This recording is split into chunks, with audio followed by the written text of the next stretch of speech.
Once again good morning to all my dear students.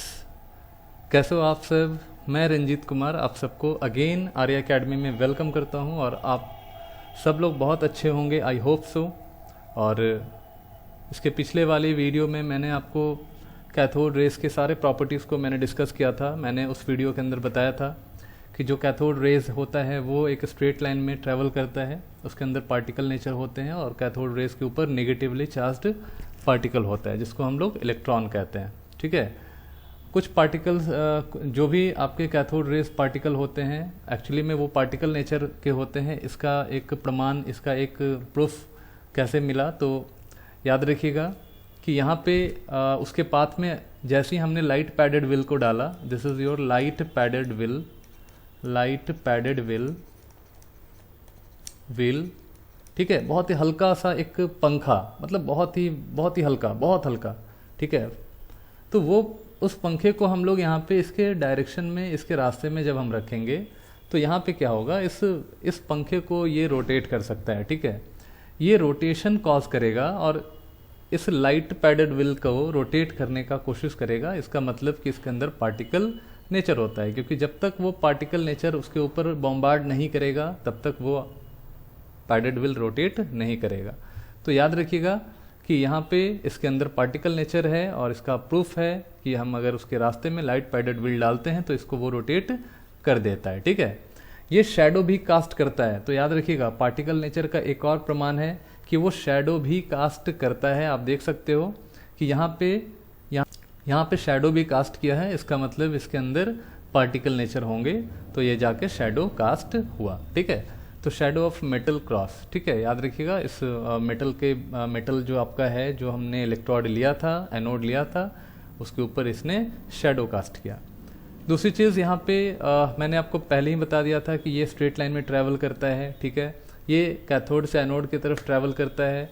याद रखिएगा क्यों? क्योंकि उसके ऊपर नेगेटिव चार्ज पार्टिकल है। तो इन सारी चीज़ों को हम लोगों ने डिस्कस कर लिया था। फिर हम लोग अभी बात करने वाले हैं प्रॉपर्टीज़ ऑफ एनोड रे। याद रखिएगा कि जो एनोड रे होता है उसके सारे प्रॉपर्टी सेम एज, लगभग सारे प्रॉपर्टी सेम होंगे कैथोड रेस के जैसे ही होंगे, और कुछ प्रॉपर्टीज़ है जिसमें इन दोनों के अंदर डिफरेंस होता है। उन प्रॉपर्टीज़ को हमने यहाँ पे लिखा है। याद रखिएगा सारे प्रॉपर्टीज़ लगभग सेम है, लेकिन 2-3 प्रॉपर्टी ऐसा है जो कि डिफरेंट है। सबसे पहला प्रॉपर्टी मैंने बताया था कि कैथोड रे के अंदर E/m रेशियो कांस्टेंट होता है, लेकिन E/m रेशियो एनोड रे के अंदर कांस्टेंट नहीं होता है। हर गैस के लिए अलग अलग E/m रेशियो होता है। क्यों? क्योंकि मासेस डिफरेंट हो जाते हैं। तो याद रखिएगा चार्जेस और मास, तो मास आपका डिफरेंट हो जाता है तो E/m ratio for different gas आपका डिफरेंट हो जाता है। Anode rays have smaller value of E/m ratio. याद रखिएगा कि E/m रेशियो जो इलेक्ट्रॉन का होता है वो आपका ज़्यादा होता है E/m रेशियो फॉर एनोड रे। ठीक है, एनोड रे तो उससे ज़्यादा होता है E/m रेशियो इलेक्ट्रॉन का।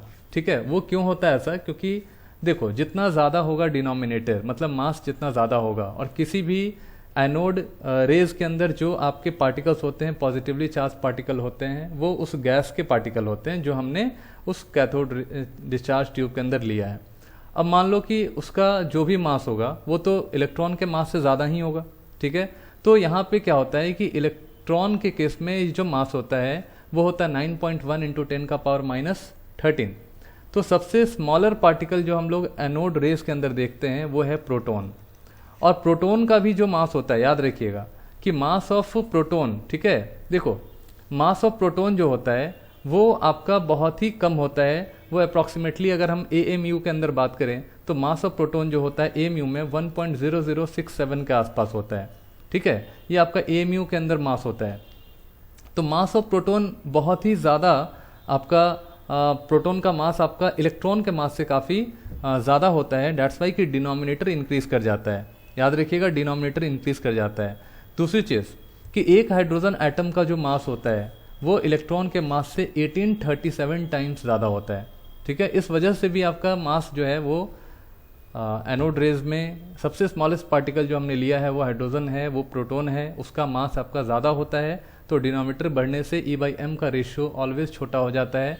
तो E/m ratio for anode rays are smaller as compare to E/m ratio for cathode ray. ये चीज़ आपको याद रखना है, और इसको याद रखेंगे तो कॉम्पिटिशन्स के कोई भी सवाल होंगे वो आपसे नहीं छूटेगा, वो आपका हो जाएगा। Thank you, wish you all the best. और मैं आपको एक इन्फॉर्मेशन दे दूं कि आप इन सारे वीडियोस को यूट्यूब के साथ साथ आप हमारे ऐप पे भी देख सकते हैं, और ऐप आप जाके डाउनलोड कर लें। आप गूगल प्ले स्टोर से भी आप डाउनलोड कर सकते हैं आर्या एकेडमी, ठीक है। और लिंक मैं दे दूंगा डिस्क्रिप्शन में, आप वहाँ से भी डाउनलोड कर सकते हैं।